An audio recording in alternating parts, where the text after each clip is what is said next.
No, io credo che invece sia una direzione in cui si sta discutendo seriamente di un tema che evidentemente inquieta molti e c'è una critica che emerge dalla gran parte degli interventi, innanzitutto per il modo in cui il segretario provinciale ha gestito una vicenda che è una vicenda che specie su Catania ha una importanza davvero incredibile. Nella scorsa direzione si è proposto all'Assemblea un documento nel quale ci si impegnava a fare dei passaggi ben precisi in vista delle eventuali possibili ingressi e i fatti sono stati di tutt'altro tenore. Ancora una volta chi dirige la nostra federazione ha dimostrato una scarsa capacità di dirigere effettivamente, ha subito i fatti e oggi gestisce una direzione nella quale tutti coloro i quali sono intervenuti sin qui reclamano invece un percorso diverso, frutto di una partecipazione o di una condivisione dal basso che non c'è stata sino ad oggi ma che secondo me invece è necessaria d'ora innanzi. Un primo esempio, ma secondo me il vero tema è che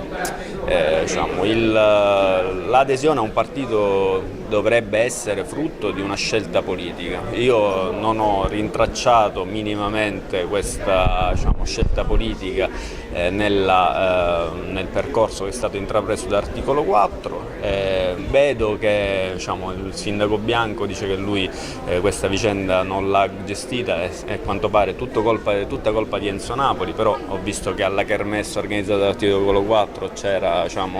il sindaco, c'era il sottosegretario Faraone. Evidentemente c'è stato un atteggiamento in cui appunto tutti hanno voluto far parte di un momento di festa senza tener conto del fatto che la festa vera non si poteva fare perché un matrimonio va fatto in due e chi dirige il partito non è il tutto, il partito è composito, il partito presuppone una partecipazione dei militanti, degli iscritti, dei segretari di circo, tanti segretari di circo che qui stasera stanno dicendo che vivono con grande preoccupazione, non paura, perché non c'è una paura a confrontarsi e nemmeno timore di una presunta forza che è tutta da dimostrarsi. No, io penso che il tema sia di carattere eminentemente politico e attiene all'identità del partito, al suo programma, al suo modo di lavorare, a un percorso che doveva essere fatto in maniera totalmente diversa, invece è stato gestito in maniera davvero molto sbagliata. Su questo Santo, chi fa parte di una maggioranza che qui ha votato quel documento, noi non l'abbiamo votato quel documento, il documento era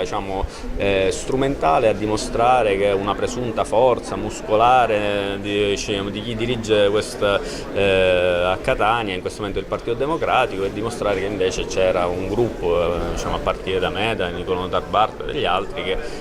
rappresentava una minoranza. La verità è che al di là di questa prova di forza muscolare, poi i fatti si sono incaricati di sconfessare l'onorevole Raia, il segretario provinciale, lo stesso Enzo Bianco, che ora dicono appunto di non sapere cosa è accaduto. La verità è che erano perfettamente consapevoli di ciò che stesse accadendo e lo hanno condiviso. Oggi vengono qui per ammannire gli iscritti e i segretari di circolo dicendo che hanno anche loro delle perplessità, anzi il sindaco Bianco nemmeno viene. Quindi